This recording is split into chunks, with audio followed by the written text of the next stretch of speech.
ക്രിസ്തുവിന്റെ പുനരുദ്ധാന ദിവസം നടന്ന പ്രധാന സംഭവങ്ങൾ ബൈബിളിലെ സുവിശേഷങ്ങളായ മത്തായി, മർക്കോസ്, ലൂക്കോസ്, യോഹന്നാൻ എന്നീ അദ്ധ്യായങ്ങൾ ആസ്പദമാക്കി മനസ്സിലാക്കാം. ക്രിസ്തീയ വിശ്വാസത്തിന്റെ അടിസ്ഥാന ശിലയായ ഈ ദിവസം അത്ഭുതകരമായ പല കാര്യങ്ങൾക്കും സാക്ഷ്യം വഹിച്ചു. ഞായറാഴ്ച പുലർച്ചെ മഗ്ദലന മറിയവും മറ്റു സ്ത്രീകളും യേശുവിന്റെ ശരീരത്തിൽ സുഗന്ധവർഗം പൂശാനായി കല്ലറയ്ക്കലെത്തി. എന്നാൽ അവിടെ അവർ കണ്ടത് വലിയൊരു മാറ്റമായിരുന്നു. യഹൂദ ആചാരപ്രകാരം ധനികനായ അരിമത്യയിലെ ജോസഫിന്റെ കല്ലറയിലായിരുന്നു യേശുവിനെ അടക്കിയത്. കല്ലറയുടെ കവാടം അടച്ചിരുന്നത് ഒരു വലിയ വൃത്താകൃതിയിലുള്ള കല്ലുകൊണ്ടായിരുന്നു. ഇത് സാധാരണയായി ഒരാൾക്കോ രണ്ടാൾക്കോ തനിയെ നീക്കാൻ കഴിയാത്ത അത്രയും ഭാരമുള്ളതാണ്. ഏകദേശം 1.5 മുതൽ 2 ടൺ വരെ ഭാരമുണ്ട്. കല്ലറയ്ക്ക് മുൻപിലുള്ള ഒരു ചെറിയ ചാലിലൂടെയാണ് ഇത് ഉരുട്ടി നീക്കിയിരുന്നത്. യേശു ഉയിർത്തെഴുന്നേൽക്കുമെന്ന് മുൻകൂട്ടി പറഞ്ഞിരുന്നതിനാൽ ശിഷ്യന്മാർ ശരീരം മോഷ്ടിക്കാതിരിക്കാൻ യഹൂദ പ്രമാണികളുടെ ആവശ്യപ്രകാരം പീലാത്തോസ് കല്ലറയ്ക്ക് റോമൻ പടയാളികളെ കാവലിനായി ഏർപ്പെടുത്തിയിരുന്നു. കൂടാതെ ആരും കല്ല് നീക്കാതിരിക്കാനായി കല്ലിന്മേൽ ഔദ്യോഗികമായി റോമൻ മുദ്രയും പതിപ്പിച്ചിരുന്നു. കല്ല് എങ്ങനെ നീക്കപ്പെട്ടു എന്നതിനെക്കുറിച്ച് മത്തായി 28 അധ്യായം 2 മുതൽ 4 വരെയുള്ള ഭാഗങ്ങളിൽ വ്യക്തമായ സൂചനയുണ്ട്. പെട്ടെന്ന് വലിയൊരു ഭൂകമ്പമുണ്ടായി. കർത്താവിന്റെ ദൂതൻ സ്വർഗത്തിൽ നിന്ന് ഇറങ്ങി വന്നു. ആ ദൂതൻ കല്ലറയുടെ കല്ല് ഉരുട്ടിമാറ്റി അതിന്മേൽ ഇരുന്നു. അവന്റെ രൂപം മിന്നൽ പോലെയും വസ്ത്രം മഞ്ഞുപോലെ വെളുത്തതുമായിരുന്നു. ഇത് കണ്ട കാവൽക്കാർ ഭയന്ന് വിറയ്ക്കുകയും മരിച്ചവരെ പോലെ ആകുകയും ചെയ്തു. സ്ത്രീകൾ പുലർച്ചെ കല്ലറയിലേക്ക് വരുമ്പോൾ അവരുടെ പ്രധാന ആശങ്ക ആരാണ് ഞങ്ങൾക്ക് വേണ്ടി ആ കല്ല് ഉരുട്ടിമാറ്റി തരുക എന്നതായിരുന്നു. കാരണം അത്രയും വലിയ കല്ല് നീക്കാൻ അവർക്ക് കഴിയില്ലായിരുന്നു. എന്നാൽ അവർ എത്തിയപ്പോൾ കണ്ടത് കല്ല് മാറ്റിയിട്ടിരിക്കുന്നതാണ്. അത് അവിടെ നിന്ന് പൂർണ്ണമായും മാറ്റിയിരുന്നതായി മർക്കോസിന്റെ സുവിശേഷം 16 അധ്യായം 4 തിരുവാക്യത്തിൽ പറയുന്നു. യേശുവിന് പുറത്തു വരുവാൻ വേണ്ടിയല്ല ദൂതൻ ആ കല്ല് മാറ്റിയത്, മറിച്ച് യേശു അതിനോടകം തന്നെ ഉയിർത്തെഴുന്നേറ്റു എന്നും കല്ലറ ശൂന്യമാണെന്നും ലോകത്തിന് കാണിച്ചു കൊടുക്കുവാൻ വേണ്ടിയായിരുന്നു. അടഞ്ഞുകിടന്ന കല്ലറ യേശുവിന്റെ പുനരുദ്ധാനത്തിന് തടസ്സമായിരുന്നില്ല. എന്നാൽ ശിഷ്യന്മാർക്ക് അകത്തുകടന്ന് സത്യം ബോധ്യപ്പെടുവാൻ ആ കവാടം തുറക്കപ്പെടേണ്ടത് അത്യാവശ്യമായിരുന്നു. ചുരുക്കത്തിൽ കല്ല് ഉരുട്ടിമാറ്റപ്പെട്ടത് ദൈവിക ഇടപെടലിലൂടെയാണ്.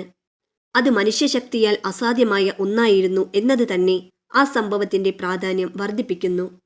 യേശുവിന്റെ ഉയിർത്തെഴുന്നേൽപ്പ് സന്ദേശം ആദ്യമായി ലോകത്തെ അറിയിച്ചത് സ്വർഗീയ ദൂതന്മാരാണ്. ഭയത്തിലും സങ്കടത്തിലും കല്ലറയ്ക്കൽ എത്തിയ സ്ത്രീകൾക്ക് ഈ അറിയിപ്പ് വലിയൊരു വഴിത്തിരിവായിരുന്നു.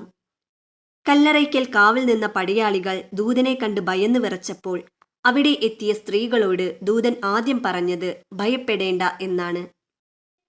യേശുവിനെ സ്നേഹിക്കുകയും അന്വേഷിക്കുകയും ചെയ്യുന്നവർക്ക് ഭയപ്പെടാനൊന്നുമില്ല എന്ന ഉറപ്പാണ് ദൂതൻ നൽകിയത്.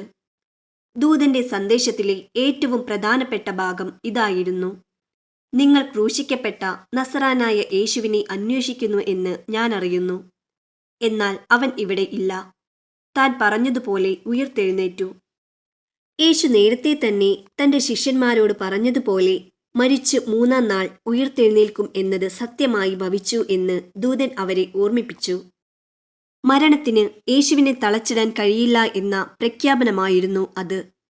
ദൂതൻ സ്ത്രീകളോട് പറഞ്ഞു, വരുവിൻ, കർത്താവ് കിടന്ന സ്ഥലം നോക്കുവിൻ.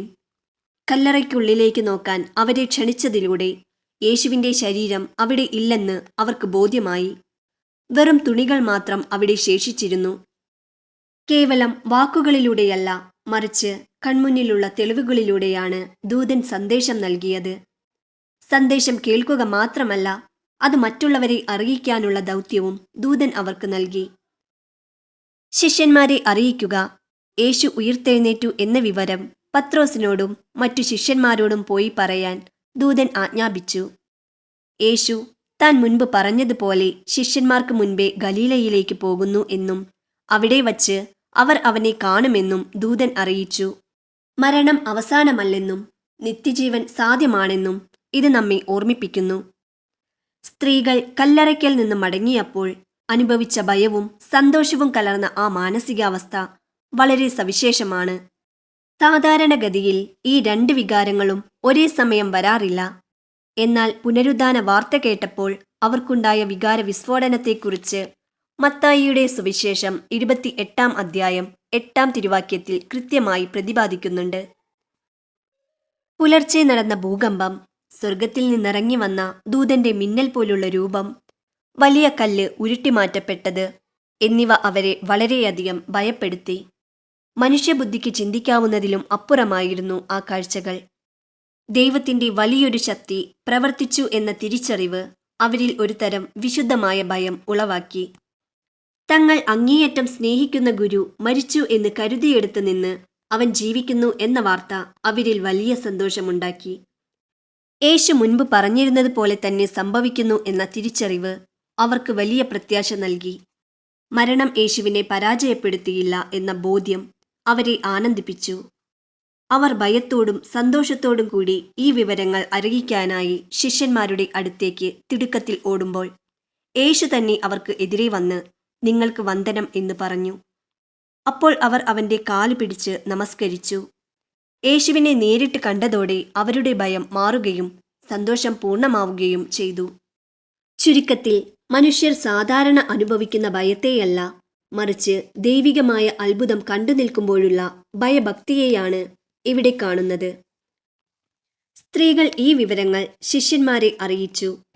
അവർക്ക് ആദ്യം അത് വിശ്വസിച്ചില്ലെങ്കിലും പത്രോസും യോഹന്നാനും സത്യമറിയാൻ കല്ലറയിലേക്ക് ഓടിപ്പോയ സംഭവം വളരെ പ്രധാനപ്പെട്ടതാണ്. യോഹന്നാന്റെ സുവിശേഷം 20 അധ്യായം 3 മുതൽ 10 വരെയുള്ള ഭാഗത്തിൽ ഈ രംഗം വളരെ വിശദമായി വിവരിക്കുന്നുണ്ട്. മഗ്ദലന മറിയം നൽകിയ വിവരം കേട്ട ഉടനെ പത്രോസും യോഹന്നാനും ഒരുപോലെ ഓടി. എന്നാൽ പത്രോസിനേക്കാൾ വേഗത്തിൽ ഓടിയ യോഹന്നാൻ ആദ്യം കല്ലറയ്ക്കലെത്തി. യോഹന്നാൻ ആദ്യം കല്ലറയ്ക്കലെത്തിയെങ്കിലും അകത്ത് കടക്കാതെ പുറത്തുനിന്ന് കുനിഞ്ഞു നോക്കുകയാണ് ചെയ്തത്. അദ്ദേഹം യേശുവിന്റെ ശരീരം പൊതിഞ്ഞിരുന്ന ശീലകൾ അവിടെ കിടക്കുന്നതായി കണ്ടു. പിന്നാലെ ഓടിയെത്തിയ പത്രോസ് ഒട്ടും മടിക്കാതെ കല്ലറയ്ക്ക് ഉള്ളിലേക്ക് കടന്നു. അവിടെ അദ്ദേഹം കണ്ട കാര്യങ്ങൾ വളരെ വിചിത്രമായിരുന്നു. യേശുവിന്റെ ശരീരം പൊതിഞ്ഞിരുന്ന തുണികൾ അവിടെ തന്നെ കിടക്കുന്നു. യേശുവിന്റെ തലയിൽ കെട്ടിയിരുന്ന ലേഞ്ച് ശീലകളുടെ കൂടെയല്ല, മറിച്ച് പ്രത്യേകമായി ഒരിടത്ത് ചുരുട്ടിവച്ച നിലയിലായിരുന്നു. കല്ലറയ്ക്കുള്ളിലെ ഈ ക്രമീകരണം ചില പ്രധാന കാര്യങ്ങൾ വെളിപ്പെടുത്തി. ശരീരം മോഷ്ടിക്കപ്പെട്ടതല്ല. ആരെങ്കിലും മോഷ്ടിക്കാൻ വന്നതാണെങ്കിൽ ഇത്രയും വൃത്തിയായി തുണികൾ അഴിച്ചുമാറ്റി മടക്കി വയ്ക്കാൻ സമയം കളയില്ല. ധൃതിയോ പരിഭ്രാന്തിയോ ഇല്ല. എല്ലാം വളരെ ശാന്തമായും ആസൂത്രിതമായും നടന്നതുപോലെയാണ് അവിടെ കണ്ടത്. ലേഞ്ച് മടക്കി വെച്ചിരിക്കുന്നത് കണ്ടത് യേശു ജീവനിലേക്ക് തിരികെ വന്നു എന്നതിന്റെ തെളിവായി അവർക്ക് തോന്നി.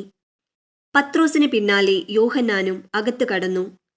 കല്ലറയിലെ ആ കാഴ്ചകൾ കണ്ടപ്പോൾ അവൻ കണ്ടു വിശ്വസിച്ചു എന്ന് ബൈബിൾ പറയുന്നു.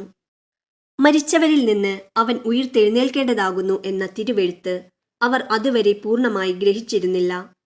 എന്നാൽ ശൂന്യമായ കല്ലറ അവരെ അത് ബോധ്യപ്പെടുത്തി.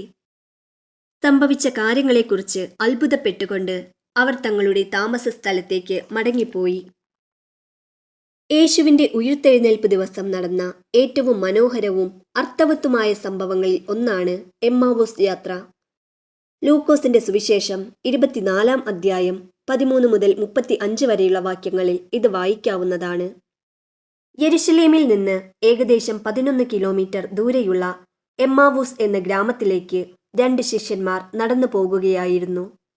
അതിൽ ഒരാളുടെ പേര് ക്ലെയോപ്പാവ് എന്നായിരുന്നു. യേശുവിന്റെ മരണം അവരെ വല്ലാതെ തളർത്തിയിരുന്നു.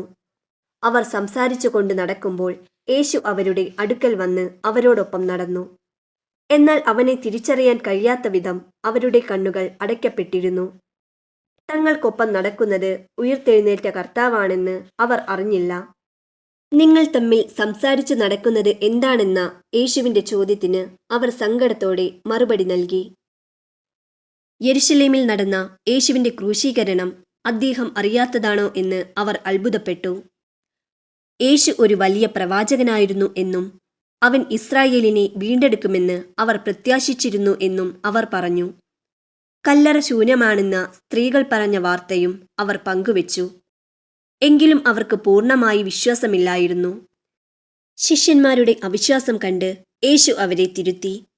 മോശയുടെ പുസ്തകം മുതൽ സകല പ്രവാചകന്മാരുടെയും എഴുത്തുകൾ വരെ പരിശോധിച്ചുകൊണ്ട് യേശു കഷ്ടം അനുഭവിക്കുകയും മഹത്വത്തിലേക്ക് പ്രവേശിക്കുകയും ചെയ്യേണ്ടത് ആവശ്യമായിരുന്നു എന്ന് അവൻ അവർക്ക് വിശദീകരിച്ചു കൊടുത്തു.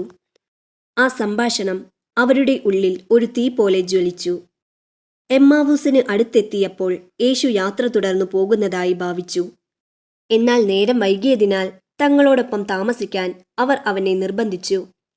ഭക്ഷണത്തിനായി ഇരുന്നപ്പോൾ യേശു അപ്പമെടുത്ത് അനുഗ്രഹിച്ച് നുറുക്കി അവർക്ക് നൽകി. ആ നിമിഷം അവരുടെ കണ്ണുകൾ തുറക്കപ്പെട്ടു. അവർ അവനെ തിരിച്ചറിഞ്ഞു.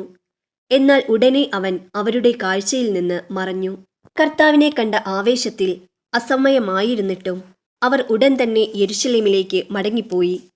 അവിടെ കൂടിയിരുന്ന 11 ശിഷ്യന്മാരോടും മറ്റുള്ളവരോടും തങ്ങൾ വഴിയിൽ വെച്ച് കർത്താവിനെ കണ്ട കാര്യവും അപ്പം നുറുക്കിയപ്പോൾ അവനെ തിരിച്ചറിഞ്ഞതും അവർ സാക്ഷ്യപ്പെടുത്തി. യേശു തന്റെ വാക്കുകളിലൂടെയും പ്രവൃത്തികളിലൂടെയും ശിഷ്യന്മാരുടെ സംശയങ്ങൾ നീക്കി അവർക്ക് വിശ്വാസം പകർന്നു നൽകി എന്നതാണ് ഈ യാത്രയുടെ വലിയ സന്ദേശം. നമ്മുടെ സങ്കടങ്ങളിലും തകർച്ചകളിലും നമ്മോടൊപ്പം നടക്കുന്ന ഒരു ദൈവമുണ്ടെന്ന് ഇത് നമ്മെ ഓർമ്മിപ്പിക്കുന്നു. പുനരുദ്ധാന ദിവസത്തെ സംഭവങ്ങളുടെ ഉച്ചകോടിയായിരുന്നു അന്ന് രാത്രിയിൽ ശിഷ്യന്മാർക്ക് ഉണ്ടായ ആ വലിയ അനുഭവം.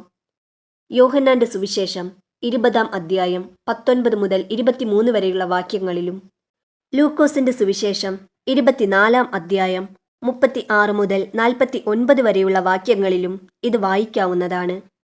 യേശുവിന്റെ മരണശേഷം യഹൂദ പ്രമാണികൾ തന്നെയും പിടികൂടുമോ എന്ന ആശങ്കയിൽ ഒരു വീടിനുള്ളിൽ വാതിലുകൾ അടച്ചുപൂട്ടി ഇരിക്കുകയായിരുന്നു ശിഷ്യന്മാർ. അവർ വല്ലാതെ ഭയപ്പെട്ടിരുന്നു. പുറം ലോകവുമായുള്ള ബന്ധം അവർ പൂർണ്ണമായും വിച്ഛേദിച്ചിരുന്നു. പെട്ടെന്ന് വാതിലുകൾ അടച്ചിരിക്കെ തന്നെ യേശു അവരുടെ മധ്യേ വന്ന് നിന്നു. മരിച്ചവരിൽ നിന്ന് ഉയർത്തെഴുന്നേറ്റ യേശുവിന്റെ ശരീരം ഭൗതികമായ തടസ്സങ്ങളായ ചുവരുകളെയും വാതിലുകളെയും മറികടക്കാൻ കെൽപ്പുള്ള ഒന്നായിരുന്നു. യേശുവിന്റെ ആദ്യത്തെ വാക്കുകൾ നിങ്ങൾക്ക് സമാധാനം എന്നായിരുന്നു. ശിഷ്യന്മാരുടെ പരിഭ്രമവും പേടിയും മാറ്റാനാണ് യേശു ഈ സമാധാന ആശംസ നൽകിയത്. യേശുവിനെ കണ്ടപ്പോൾ ശിഷ്യന്മാർ അത്ഭുതപ്പെടുകയും അതൊരു ഭൂതമാണെന്ന് കരുതി ഭയപ്പെടുകയും ചെയ്തു. അവരുടെ സംശയം മാറ്റാൻ യേശു 2 കാര്യങ്ങൾ ചെയ്തു. തന്റെ കൈകളിലെയും വിലാപ്പുറത്തെയും ആണിപ്പഴുതുകളും മുറിവുകളും യേശു അവർക്ക് കാണിച്ചു കൊടുത്തു. ക്രൂശിക്കപ്പെട്ട അതേ യേശു തന്നെയാണ് ഇതെന്ന് അവർക്ക് ബോധ്യമായി. താൻ ഒരു ആത്മാവല്ലെന്ന് തെളിയിക്കാൻ യേശു അവരുടെ മുൻപിൽ വച്ച് ഒരു കഷ്ണം വറുത്ത മീനും തേൻകട്ടയും കഴിച്ചു. ശിഷ്യന്മാരുടെ ദുഃഖം മാറി അവർ വലിയ സന്തോഷത്തിലായി. തങ്ങളുടെ ഗുരു തിരിച്ചു വന്നു എന്ന സത്യം അവർക്ക് വലിയ ആവേശവും ധൈര്യവും നൽകി. യേശു അവരെ വെറുതെ കാണുകയല്ല ചെയ്തത്, മറിച്ച് വലിയൊരു ദൗത്യം അവരെ ഏൽപ്പിച്ചു. പിതാവ് എന്നെ അയച്ചതുപോലെ ഞാനും നിങ്ങളെ അയക്കുന്നു എന്ന് അവൻ പറഞ്ഞു. അവൻ അവരുടെ മേൽ ഊതിക്കൊണ്ട് പരിശുദ്ധാത്മാവിനെ സ്വീകരിക്കുവിൻ എന്ന് പറഞ്ഞു. വരാനിരിക്കുന്ന വലിയ കാര്യങ്ങൾക്കായി അവരെ ഒരുക്കുകയായിരുന്നു യേശു. പാപങ്ങൾ മോചിപ്പിക്കാനുള്ള അധികാരം യേശു ശിഷ്യന്മാർക്ക് നൽകി. അടച്ചിട്ട വാതിലുകൾക്കുള്ളിൽ ഭയന്ന് വിറച്ചിരുന്ന ഒരു കൂട്ടം മനുഷ്യരെ ലോകം മുഴുവൻ സുവിശേഷം അറിയിക്കാൻ പ്രാപ്തിയുള്ള ധീരരായ അപ്പസ്തോലന്മാരാക്കി മാറ്റിയ നിമിഷമായിരുന്നു ഇത്. യേശുവിന്റെ പുനരുദ്ധാനം വെറുമൊരു വാർത്തയല്ല, മറിച്ച് നേരിട്ടുള്ള ഒരു അനുഭവമായി അവർക്ക് മാറി. യേശുവിന്റെ ഉയിർപ്പ് എന്നത് കേവലമൊരു അത്ഭുതമല്ല, മറിച്ച് തിന്മയുടെ മേൽ നന്മ നേടിയ വിജയമാണ്. മനുഷ്യരാശിയെ അടിമകളാക്കിയിരുന്ന പാപത്തിൽ നിന്നും മരണത്തിന്റെ ഭയത്തിൽ നിന്നും യേശു മോചനം നൽകി എന്നതാണ് ഇതിന്റെ ആത്മീയമായ സാരം. ജീവിതത്തിലെ കഷ്ടപ്പാടുകൾക്കും കുരിശുമരണങ്ങൾക്കും അപ്പുറം ഒരു ഉയിർപ്പുണ്ട് എന്ന വലിയ പ്രത്യാശ ഈ ദിവസം നമുക്ക് നൽകുന്നു. പ്രകാശം എപ്പോഴും ഇരുട്ടിനെ കീഴടക്കും എന്ന ഉറപ്പാണ് ഈ ദിവസം നൽകുന്നത്.